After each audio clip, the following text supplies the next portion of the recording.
नमस्कार मित्रांनो, स्वागत आहे तुमचं आपल्या एका नवीन ब्लॉग मध्ये। एवढं तयार होऊन मी कुठे चाललेलो आहे तुम्हाला पुढे कळेलच। मी जायच्या आधीच कॉलेज समोर सगळेजण जमले होते। तर मित्रांनो, आज आपल्या कॉलेजमध्ये फ्रेशर्स पार्टी होती। फ्रेशर्स पार्टीचं नियोजन तर एकदम एक नंबर केलं होतं। पार्टीचं डेकोरेशन आणि सेल्फी पॉइंट बघून आतमध्ये गेलो। ऑडिटोरियम मध्ये आधीच जाऊन पहिला तर जागा पकडली, तोपर्यंत सगळे फ्रेशर्स यायला सुरुवात झाली होती। ज्युनियर्स मध्ये सगळ्या गर्ल्सच दिसत होत्या, बॉईज कुठे दिसतात का नाही तेवढ्यातच बॉईज यायला पण सुरुवात झाली। कार्यक्रमाच्या सुरुवातीलाच या भावानं सॉन्ग कसलं म्हणलंय बघा।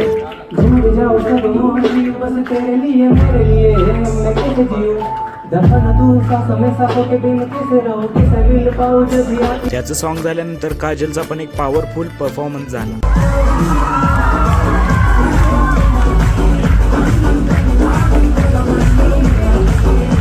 त्यानंतर वर्षभरात घेण्यात आलेल्या विविध कॉम्पिटिशनचं प्राइस डिस्ट्रीब्युशन होतं, त्यात मला पण एक प्राइस भेटलं होतं। त्यानंतर फ्रेशरसाठी वेगवेगळ्या गेम अरेंज केल्या होत्या, ज्या की एकदम एंटरटेनिंग आणि खूप फनी पण। गेम्स बघून तर खूप मजा आली होती आणि त्यानंतर गेम्स मधल्या विनर्सचं कौतुक करण्यात आलं आणि त्यातला एक मिस्टर फ्रेशर किती खुश झाला।